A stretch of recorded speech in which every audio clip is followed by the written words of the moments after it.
Hello, Chattanooga. You're listening to all new Nooga Radio, NoogaRadio.com here on 92.7 FM. Clutch with Keon Rose. Super Bowl 52 last night. You knew we were going to talk about it. So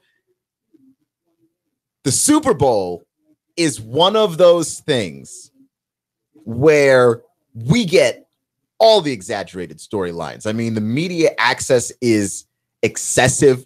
Everybody cares about this one game. So you've got media from all over the nation converging on the city of Minnesota for the Super Bowl. And the thing that surprised me the most was the defense, right? Like, and a lot of people are calling this the greatest Super Bowl ever. And I don't know if I can agree with that. I don't know if this is the greatest Super Bowl ever. It was a really great Super Bowl, though, right? Came close down to the wire. Last year's Super Bowl was great. The Steelers-Cardinals Super Bowl was great. Like, we've had great Super Bowls, right? Every time the Giants have played the Patriots, those Super Bowls have been great. So this is just another great Super Bowl. This is not the greatest Super Bowl ever. And the reason why I don't believe it to be the greatest Super Bowl ever is that nobody played defense. This was basketball on grass from the jump. Now, part of it was that these offenses were so potent that I don't know necessarily how you could have defended them, right? And we saw a little bit of that before, right? Because Doug Peterson and these Philadelphia Eagles shredded the Vikings 2 weeks before. Like, they weren't even there. And Mike Zimmer's a great defensive coach, right? Like, Mike Zimmer is not a guy that gets stomped on. And Doug Peterson took Nick Foles and the Philadelphia Eagles and stomped on him. This is not something that happens to the number one defense in the league. They got shredded. So there is some part of me that's like, maybe there's no defense that could have stopped these offenses. Because really, look at them. Look at them. There's nothing you could have done defensively to slow down everything that the Eagles were doing with all their running backs, right? Like, I hadn't seen Clements this season, and all of a sudden Clements is in the mix. The Eagles are using Jay Ajayi, who they traded for halfway through the season. They got LeGarrette Blount. And LeGarrette Blount, by the way, LeGarrette Blount just won a Super Bowl with the Patriots last year. The Patriots tried to do that thing that they do where they give you a pay cut, and LeGarrette Blount left and won a Super Bowl with somebody else against the Patriots. And you just got all of these storylines surrounding it. But I think one of the more curious storylines in the entire Super Bowl, and me and Sam Jordan were just talking about this before I got on the air, was Malcolm Butler did not play in the Super Bowl. And I went digging today. I did a lot of research because I tried to see if I could find out why it was that Malcolm Butler was not playing in the Super Bowl. Malcolm Butler now is a guy who's been with the Patriots for 3 years. He understands that system very well. I think some people went so far as to call Malcolm Butler the Patriots' best defensive player. Don't do that. He's not. Right? Like, they've got a lot of great defensive players. Patrick Chung is really great. Stephen Gilmore is really great. But Malcolm Butler, I will say this, is the Patriots' most versatile defender. And you know he's the most versatile defender because the dude is always on the field, right? I looked it up. 97% of the Patriots' snaps throughout the regular season prior to the Super Bowl involved Malcolm Butler. 97%. That's more than anybody else on that entire defense. He's their most versatile defender.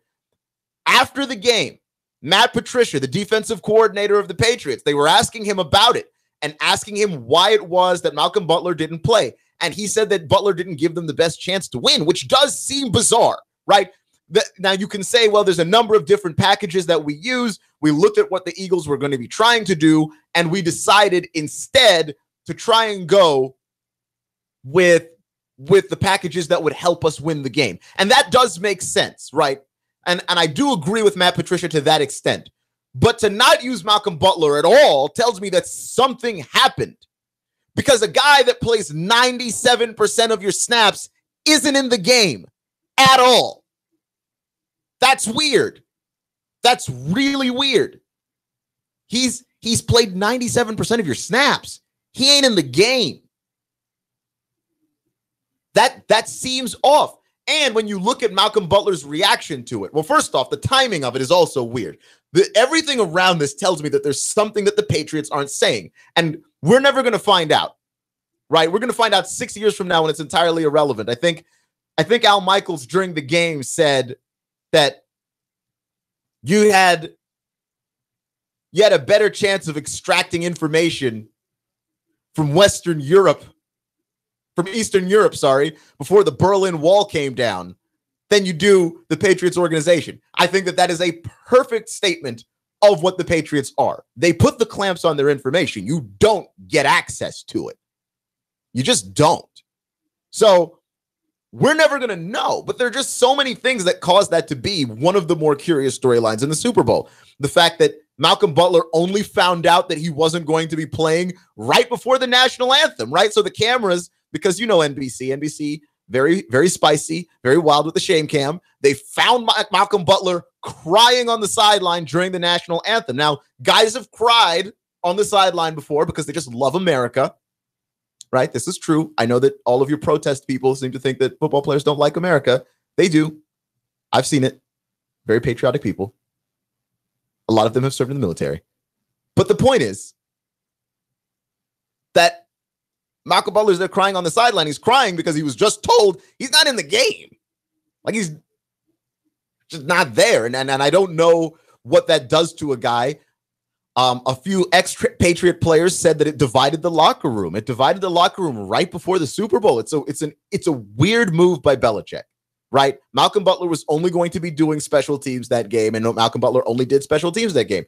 And again, Malcolm Butler, guy, very experienced in this system on this defense, right? The hero of 3 Super Bowls ago. It's an odd choice at that exact moment. What was it that they saw that they decided not to play Butler, right? Like, I'm not going to be too cynical about this and say that Malcolm Butler did something wrong and that's why he didn't play, because Malcolm Butler, when asked after the game what he did wrong, he said the Patriots gave up on him. He didn't seem to think that anything happened that was wrong. So I have no idea. We don't have any idea, and the Patriots are not telling a blessed soul what happened. And it's so curious because this is a game in which this team gave up 41 points. You don't give up 41 points in a Super Bowl. You don't really give up 41 points in a playoff run and expect to really win the game. That's madness, right? This is my general rule, right, for rooting for my team. Because when I watch the Redskins, they're my football team. I'm generally disappointed. The Eagles won the Super Bowl yesterday. I'm more disappointed than usual. My point is this. I have a rule for how upset I should be when I'm watching the game, right? If my team scores 24 points, if the offense can put 24 on the board, defense should keep you from scoring more than 24. That should happen. And if my defense holds you to below 21, 20 and lower, we ought to win that game. We ought to win that game. I think that I get upset with my team when they give up 21 points or more and when they can't score at least 24.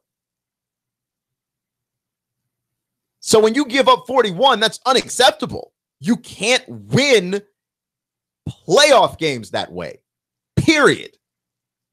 You cannot do that and expect to win. And they did. They gave up 41 points, and their most versatile player, the guy that plays 97% of their snaps and did so for 20 weeks of the NFL season, counting the playoffs. The guy that did that for them was on the bench. And that's bizarre, man. You're listening to all new Nooga Radio, NoogaRadio.com. Clutch with Keon Rose here on 92.7 FM. That to me was one of the more interesting things that I saw. The other thing is, and I don't know if I'm the only person stirring this particular pot, Tom Brady looked old.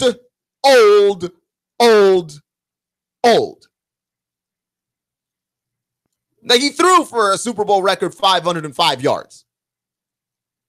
He still looked old. He missed some of the throws that I've seen Brady make his whole career without a hitch. He had a throw to Rob Gronkowski. He overthrew him. He had to throw to Kevin Hogan. He had a couple of throws to Kevin Hogan. He had one on a seam route. He overthrew him. And then he had one on the sideline. He overthrew him on a 9 route. He overthrew him on the sideline. Like these are not typical Brady plays. These are the plays of an old man. Dude looked old, man. And it's one of those things that it sneaks up on you. Like one day, he's just not going to hit anything at all. Tom Brady's always wanted to play into his mid-40s. And I'm telling you right now, and I don't make very many predictions because making predictions on a sports show is a really good way to have people play back the sound of your voice being wrong over and over and over and over and over and over again, right? But when it comes to Tom Brady's career, Tom Brady's not making it to his mid-40s. What are you, nuts? No, there is no diet in this world, and Tom Brady's a vegan, and Tom Brady's got all of these different things that he does, and I'm sure it's all helped. But there isn't a diet in the world that makes you play till you're 45 well. Tom's old, and he looked old, and the Patriots were stupid for trading Jimmy Garoppolo because Tom Brady's old, right? And look, if this game were against any other team, maybe Tom doesn't look so old. But it was against Doug Peterson. And that brings me to my third observation of Super Bowl 52. Doug Peterson, fearless. Doug Peterson with the big time huevos. That guy out there was one step ahead of Bill Belichick the entire game in a way that is alarming. Because, and I've seen this, right? I've seen this happen because the Patriots and the Steelers play just about every single year, if not in the regular season, at some point in the postseason. And this is what I see with the Steelers. The Steelers overthink things a lot because, and with good reason, by the way. This is not even making fun of the Steelers, but the Steelers overthink things against Bill Belichick very often. They second guess themselves, they outwit themselves, and so they try to do things like, well, do we want to score too fast? Do we want to give Tom Brady back the ball with 2 minutes? You try and play that game. And I said in the Super Bowl, I was on Twitter. For those of you who followed me on Twitter, thank you very much for the wild conversation that we were having yesterday. I said during the Super Bowl, when all the pundits started saying all the crazy stuff that pundits say, like, well, boy, the Eagles scored so fast. They gave Tom Brady back the ball with 2.5 minutes. Well, if you trust your defense, that really doesn't matter. And I know that Brady is the greatest of all time. But listen, it's a dangerous game you start playing when you start saying to yourself, let's try not to score. Scoring is already hard to do in the NFL. Trying to act like, well, we don't want to give him back the ball with too much time. Get your touchdown and get out of there. And they did that, right? And I've seen teams go against the Patriots, second guess obvious decisions because they're too afraid of Tom Brady and they're too afraid of giving him back the ball, and they actually work themselves over. Maybe they don't score. Maybe they make a terrible mistake. In the Steelers game earlier in the year, right before the playoffs started, Ben Roethlisberger threw that interception that was unforgivable, quite frankly, because they were trying to outwit the Patriots. And what ends up happening, of course, is that you outwit yourself. Doug Peterson was not afraid of Bill Belichick, period. End of story. Like, you could end all the commentary there. He wasn't afraid. He made all the decisions that you have to make. He went for it on a 4th down early in the game. Got it. Went for it on 4th down right before halftime. Had to get a touchdown, or else the Patriots have just scored a touchdown and gotten the ball back. Got it. Like, these are the things that are huge. And again, I give Doug Peterson all the credit in the world for what he's done with Nick Foles, because he hasn't treated Nick Foles like a less mobile Carson Wentz, which is what people do when they have a backup quarterback. You usually treat your backup quarterback almost exactly like your starter, except whatever it is that he can't do. Right? Nick Foles is not a mobile guy. He doesn't run. So they designed an offense for Nick Foles, and he looked good in it. And by the way, Nick Foles has been a solid quarterback in this league. There are 3 people who have thrown 7 touchdowns in a single game.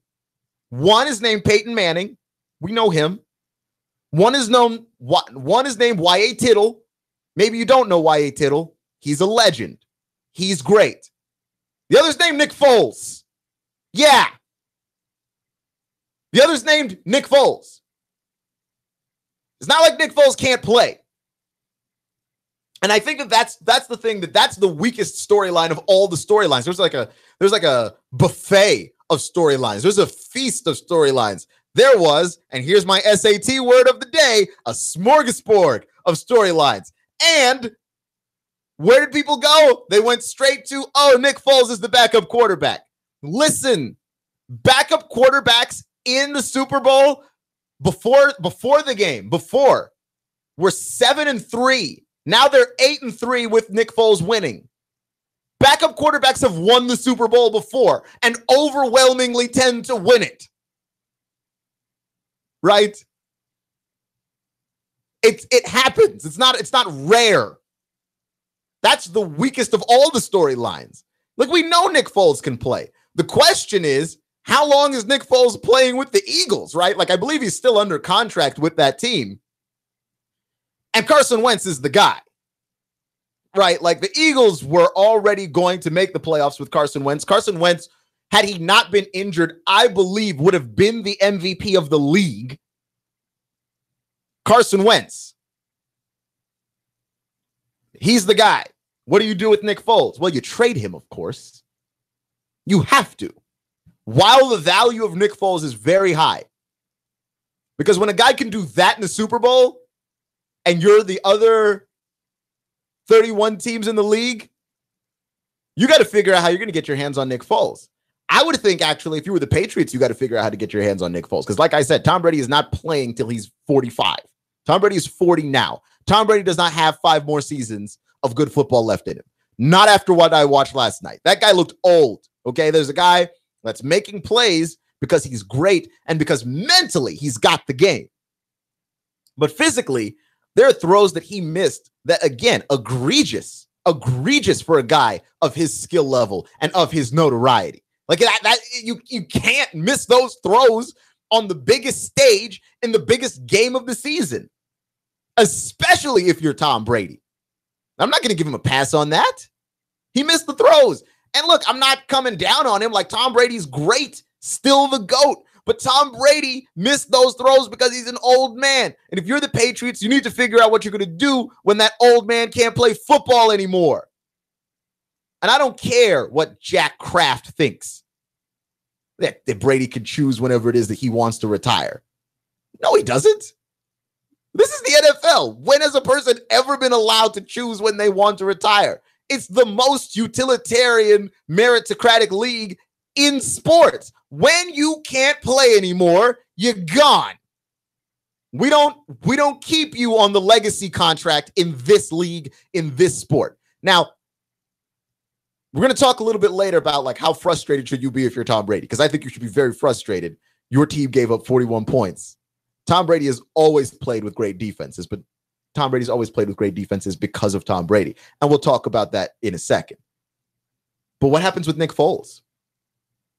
Because if the Eagles were to trade him now, they would get whatever they wanted on the open market, right? Like, you look at a lot of these teams that look like they're a quarterback away. What about Minnesota, right? Maybe you try not to keep him inside the conference, but Minnesota has 3 quarterbacks. They have Keenum, they have Bridgewater, and they have Bradford, and all 3 of those guys are free agents. Not one of those guys is necessarily under contract. What if you're the Vikings and you just decide, hey, what if we just get Nick Foles and we have a guy?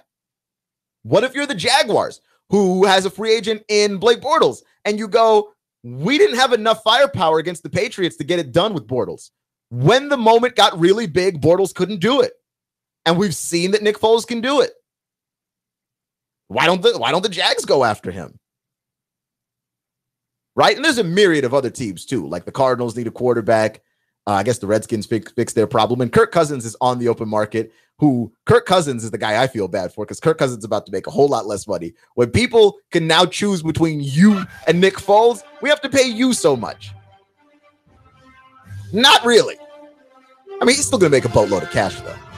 You're listening to all new Nooga Radio, NoogaRadio.com here on 92.7 FM.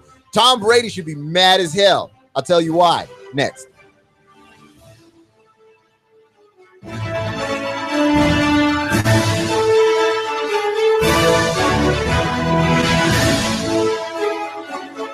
The Tennessee Valley's news talk leader, Nooga Radio, digital FM 95.3 HD4 and 92.7 FM. 3,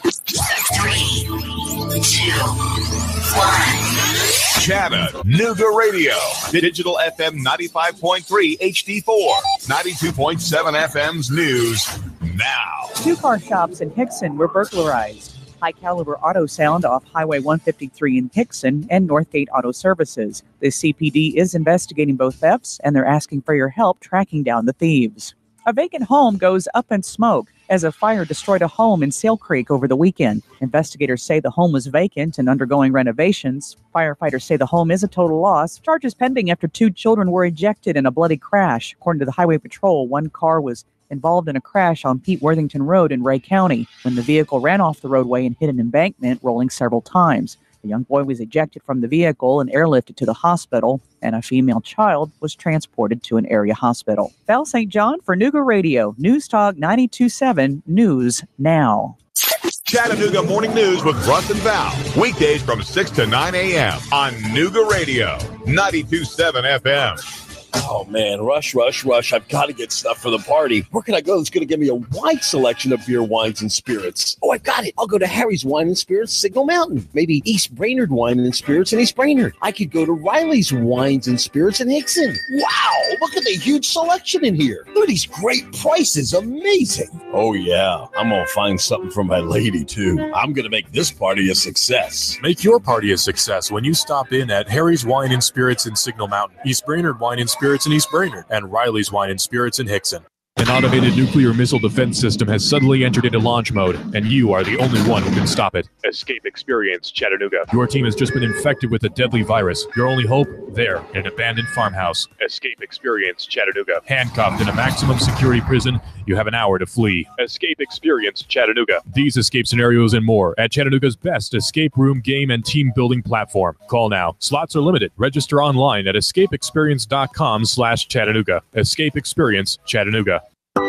If your computer is running slow, if you have viruses, if someone called you asking to get into your computer, just say no. If a screen pops up on your computer saying your data is going to be deleted and you have to call this number, don't call it. You need to call Affordable Computers. You wouldn't invite a stranger to come into your house to look at all your books and records, so why would you invite someone to look at your records on your computer? With one wrong click of the mouse, you could be allowing access into your entire system. At Affordable Computers, we can stop them now. Don't be fooled by scammers and pop-ups that tell you must call this number or your hard drive is going to be deleted.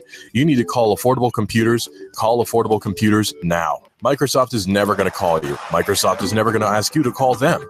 If you see that on your screen, you are being scammed. Stop and call Affordable Computers. 423-499-1975. That's 423-499-1975. In Fort Oglethorpe, call 706-858-5888. That's 706-858-5888. Affordable Computers. 95.3 HD4, 92.7 FM. Expect fair to partly cloudy skies to continue through your nighttime. Cold overnight, lows mid and upper 20s. Now for your Wednesday, look for some sunshine with a breeze out of the north, though. Light cold, highs up around 40 with more mainly dry and cold weather expected through Friday.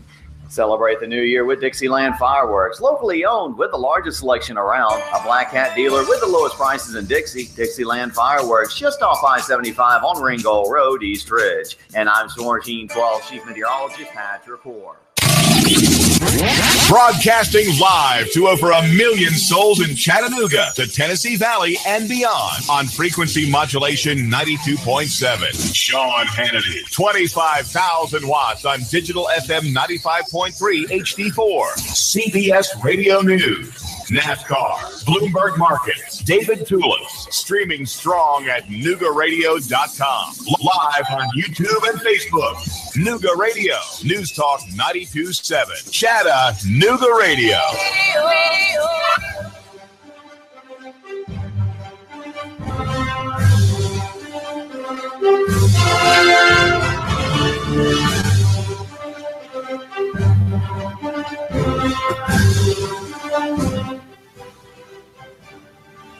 I don't want to make it seem like Tom Brady was responsible for the Patriots losing the Super Bowl, right? There's plenty to go around, right? Tom Brady made some bad throws, and he made some bad throws because he's old. But there were some other things, right? We talked a little bit about Malcolm Butler not being in the game. Again, what was Belichick and what were Matt Patricia thinking, not putting their most versatile player in the game? Their most versatile defensive player, 97% of the defensive snaps throughout the season and the playoffs involve Malcolm Butler. No Malcolm Butler. You're listening to all new Nooga Radio, noogaradio.com here on 92.7 FM. Clutch with Keon Rose. I'm Keon Rose. Thank you for joining me today. Just giving you the breakdown of the Super Bowl. I just think there's a lot of things that went wrong. Gronk was not himself early in that game. Gronk started to look a whole lot more like Gronk in the second half. The incredible Gronk was able to catch some passes in the second half that he didn't catch in the first half. And I mean, they were well-thrown passes, well-thrown balls. There was a number of those that hit him right between the numbers. He should have caught those, and he didn't. And I have no idea why, except to say that maybe he was just out of sorts. I mean, this is a guy that was on the concussion protocol 2 weeks previously. And so, yeah, I think that maybe he came back too soon, but I don't know. I just don't trust the NFL and their concussion protocol. I don't, because they have the concussion protocol tent. And I kid you not, I watched all the playoff games this year, and every single guy that went into that tent didn't leave the game. Not one. You mean to tell me of all the concussions that occurred that were not necessarily so bad that the guy had to go into the locker room? You mean to tell me of all of those concussions, not one guy was bad enough? And I'm talking all of them. Cam, Gronk, like none of the people that went into that stupid tent had to leave the game. I don't trust the NFL and their concussion protocol. So yeah, Gronk was cleared to play. How 100% was Rob Gronkowski? I don't know. I can't imagine it was actually 100% though. But that's not why Tom Brady should be mad, right? Because I teased it before the break, because that's what radio professionals do. And I think that Tom Brady should be mad because his defense gave up 41 points. Now, I already went to the Malcolm Butler side of this, but Tom Brady isn't just the greatest of all time because he's a great quarterback, which he is, and he is. But he also is great because Tom Brady has played with a number of great defenses, and Tom Brady is responsible for the fact, at least in part, that Tom Brady has played with a number of great defenses. And I'll tell you why. Because most quarterbacks don't get to play with sufficiently the best defense in the league year in and year out. And the Patriots haven't been the best defense, but they're top 5 annually. Their defense doesn't really fall off. Now, you could argue they were more elite in the 2000s, which they were, or the Knots. The 2000s or the Knots. You're supposed to say one of those. But anyway, you could argue that they were more defensively dominant then, but the league was also geared more towards defense then. I don't know how well. I mean, I know that those guys would do well, like Teddy Bruschi and all those guys, but I don't know if they would do as well as current defenses do, given the fact that if you sneeze on a receiver, it's pass interference, right? Like, you just can't defend the way that you defended even 10 years ago. The league has changed in that much.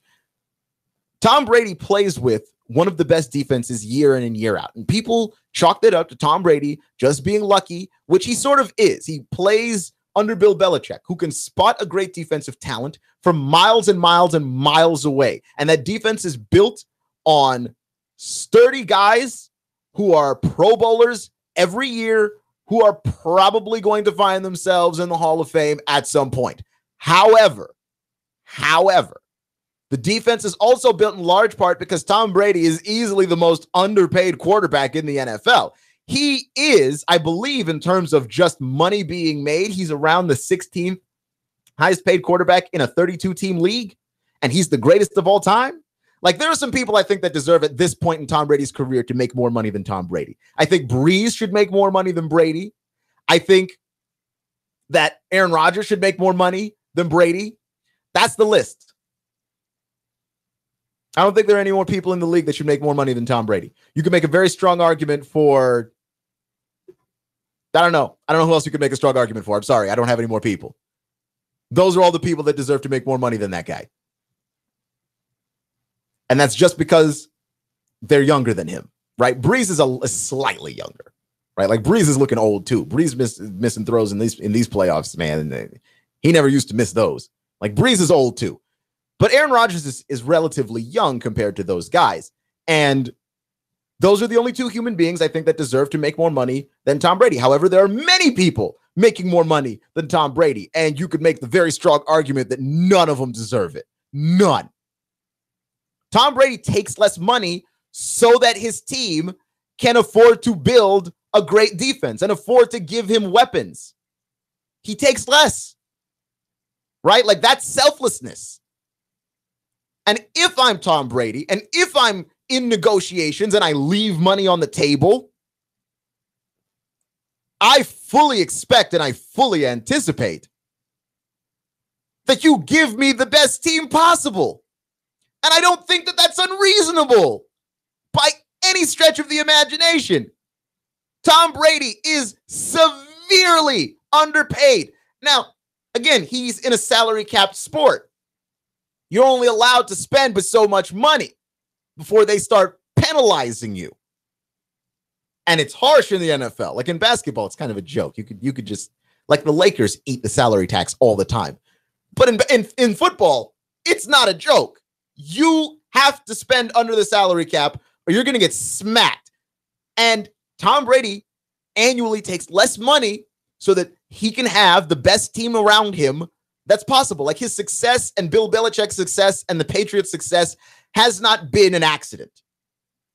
All of those guys have been on the same page, allowing them to have success. So if I'm the greatest quarterback of all time, right? If I'm the GOAT and you pay me less than Phillip Rivers and Eli Manning and Joe Flacco and Ben Roethlisberger, who, even though I'm old, I'm still better than. If you pay me less than those guys, and I don't think that Phillip has a ring. That's interesting. I know that Eli has two, but when was the last time Eli was in the playoffs? Huh. Fascinating. Yeah. You're paying me less than those guys. You know what I want? I want a defense that doesn't give up 41 points in the Super Bowl. That's what I want. I don't know if I'm allowed to ask for a perfect team. I'm not allowed to request specific players. But if I am Tom Brady and I'm giving up the amount of money that he is giving up and leaving on the table, again, not that he needs it. He's, filthy rich, and then he's married to Gisele Bundchen, his Victoria's Secret supermodel, who makes more money than he does. I mean, he doesn't need the money. It's not about the money. It's what the money represents, which is, it's like, the status of it. And I've left it on the table. I've said, you know what? The status doesn't mean anything to me. I want to win. And you gave me a defense that can't stop a team from scoring 41 points in the Super Bowl of all places. That is alarming. That is alarming. And that should raise some eyebrows, right? Because it does for me. You're listening to Clutch with Keon Rose on all new Nooga Radio 92.7 FM. If I were Tom Brady, I would be fuming mad. I talked about what the Eagles should do with Nick Foles. I think they should trade him. They should trade him while he's still hot, while he's still a very high commodity. I know a number of teams that would give up everything that they had. Sport Talk with Sam Jordan comes on before this show. Sam Jordan was talking about the Jets. I think the Jets are a very good fit for Nick Foles.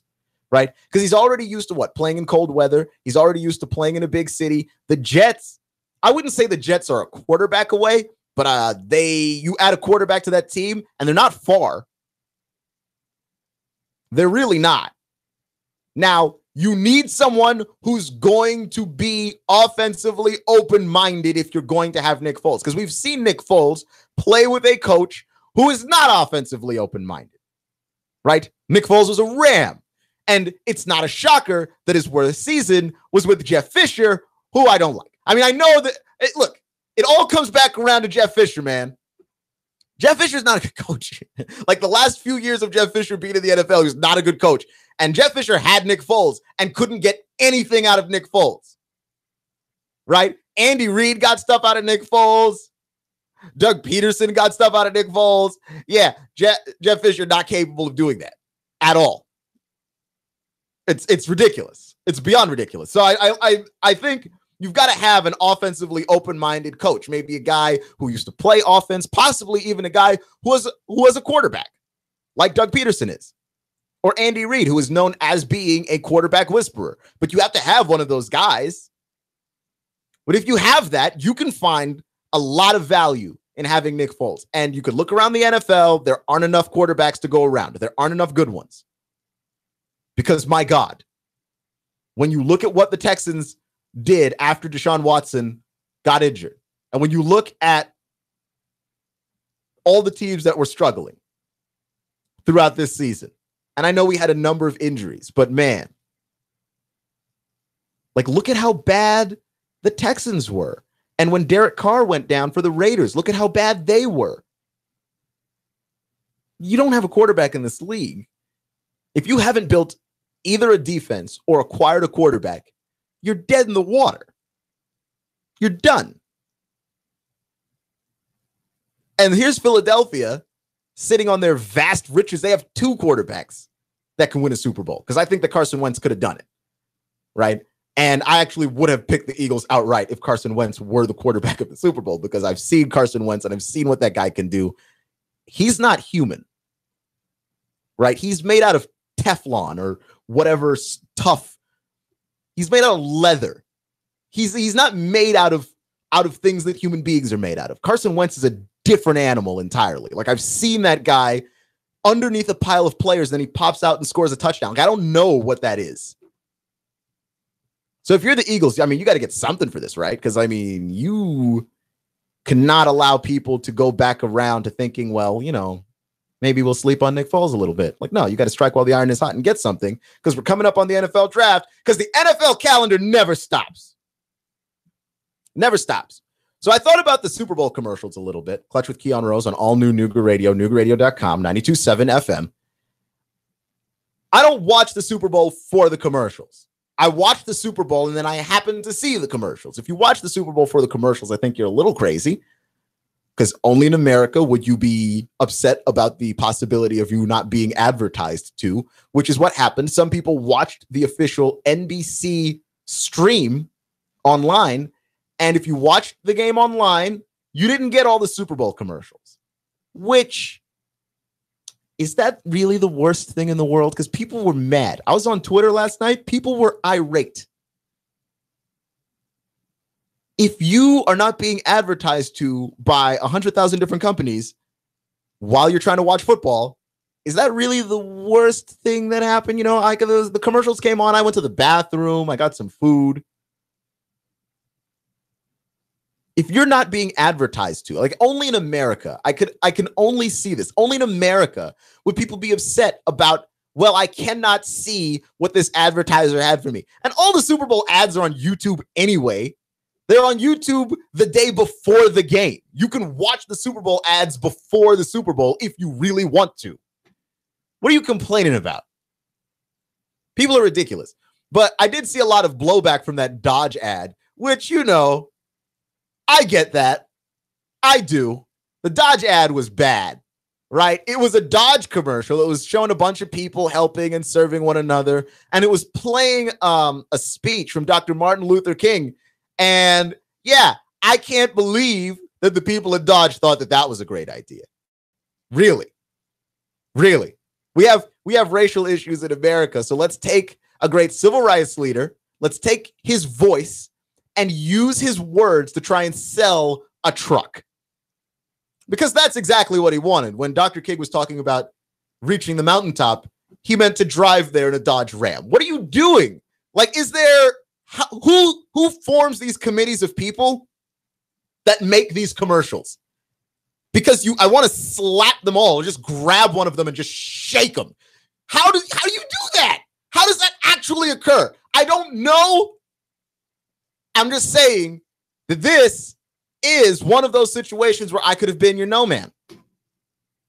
It's the job that I invented because I realized that a lot of people need a no man, which is someone that just sits in your room, just someone who's in your group of friends, right? Or someone who sits in your boardroom when you're about to make really reckless decisions and tell you, no, man, no. And I could have done that for a very small fee because I'm not going to give you my opinions for free. They have value, just like me. Just like, but that should have been obvious. I don't know if you need someone to, you don't need a think tank or a large group of people putting their heads together to figure out maybe we don't use the voice of a civil rights leader to try and sell a product. And then maybe Americans are a little smarter than that. So yeah, people reacted very poorly to that ad because it was a bad ad. It was terrible. Right? So we had that one. I like the Tide ad. The Tide tried to turn everything into a Tide ad. And it was a reoccurring joke throughout the night. Like that wound up being fairly cool. And then of course, the thing that I've been saving for last, the Super Bowl halftime show, which I usually don't care about. Justin Timberlake, he was okay. He was all right. You know, I don't want to sound like a hater. He was all right. But he had that Prince tribute halfway through, which I missed a little bit of because I went to go get some fries. And I don't know, just fell flat. It didn't work, man. And the halftime show was okay, but the Prince tribute, no. Better to just leave that one alone and not even acknowledge it at all. And why would you want to remind people of Prince? Right? Like, doesn't that seem weird? Prince had arguably the best Super Bowl halftime show ever. Right? I have trouble thinking who else had a better one than that. Did Michael Jackson do a halftime show? I think Michael Jackson might have had the best one ever. But Prince's was great. I don't know how you top Prince coming out and doing Purple Rain. And then here's Justin Timberlake, whose Super Bowl performance was, again, okay. And reminding everybody of Prince, who had the best one, right? And there was somebody online that was like, man, Justin Timberlake's Super Bowl performance, he's no Prince. It's like, no, Prince? He's not even Bruno Mars. And Bruno Mars isn't Prince. I don't know. There was something off about that performance. It didn't pop, you know? Like we've seen Beyonce up there twice. She was amazing both times. I don't know what it was with the Timberlake halftime show. It just wasn't there, man. It didn't hit the way that you would have expected it to hit. Also, I do appreciate Justin Timberlake opening up the halftime show with, I forget the name of the song, but it's the song that he did when he exposed Janet Jackson, if you recall. And so, yeah, Twitter was on fire about that one because everyone's like, oh boy, does anyone see the problem here? I didn't see the problem, actually. I thought it was funny, which I imagine was the point. Yeah, so that's the non-football stuff of the Super Bowl that I thought was interesting. The game was great. And because I already got a tweet about, oh boy, what does it take? What does it take to satisfy you? Look, sir, defense. The Super Bowl was great. What do you want me to sit down and bow down to the Super Bowl like it was the greatest of all time? It wasn't. It wasn't the best Super Bowl ever, but it was really, really great. It's a top 5. You know what? I'll give you top three. But I'd like to see a little bit of defense in the greatest game I'm watching. There was no defense. None.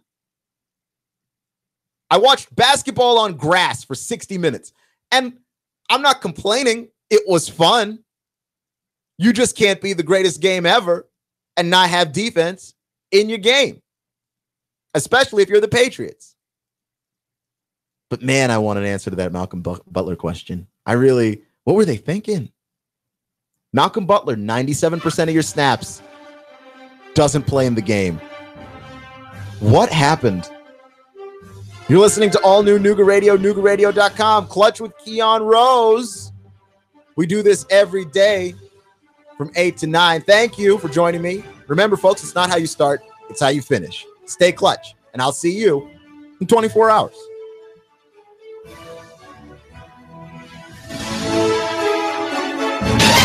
Truex Jr. is off the pace and he is headed to the pit lane. Elliott powers around the outside.